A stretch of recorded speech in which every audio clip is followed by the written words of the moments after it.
Hello, I am Robi. Welcome to my little classroom. Second grade, Unit 1. Let's learn some new words. Alphabet. Alfabe, Ambulance. ambulans, Apple. elma, Broccoli. brokoli, Cafeteria.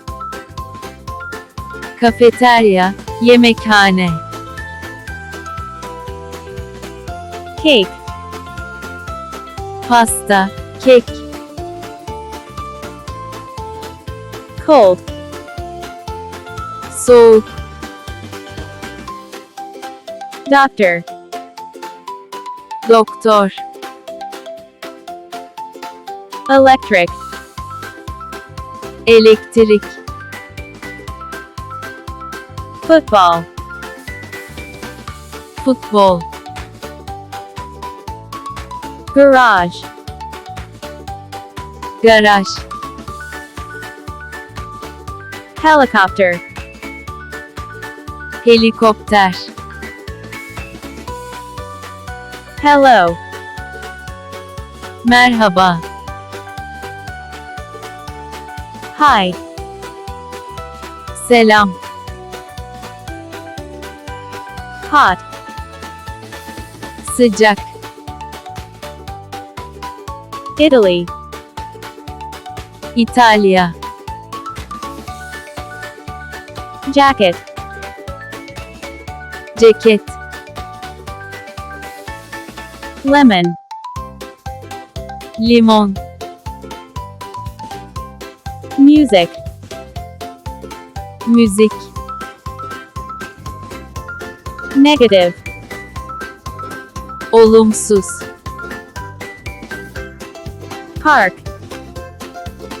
park, Picnic.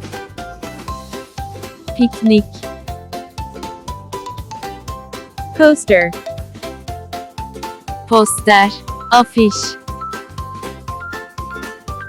Positive. olumlu, Quiz.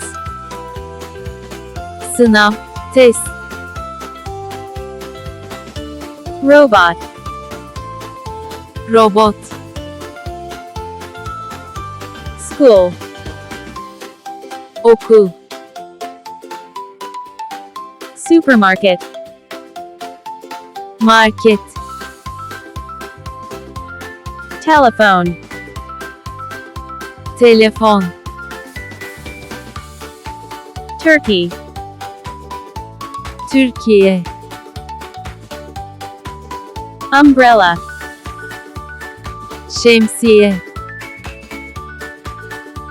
University. üniversite, Veterinarian. veteriner, Wagon. vagon, Yogurt. yoğurt, Zebra. zebra. Now, let's learn an N. We use a before a consonant sound. We use an before a vowel sound. A, E, I, O, U. A doctor. A robot. A jacket. An apple. An ambulance. An umbrella. Let's learn this as and that is. This is for something near us. That is for something far away. This is a robot. This is a cake. That is an ambulance. That is a helicopter. Let's ask questions. What is this? It is a zebra. What is that? It is an umbrella. What is this? It is a cake. What is that? It is a football. Great job today. See you in the next lesson. Bye bye.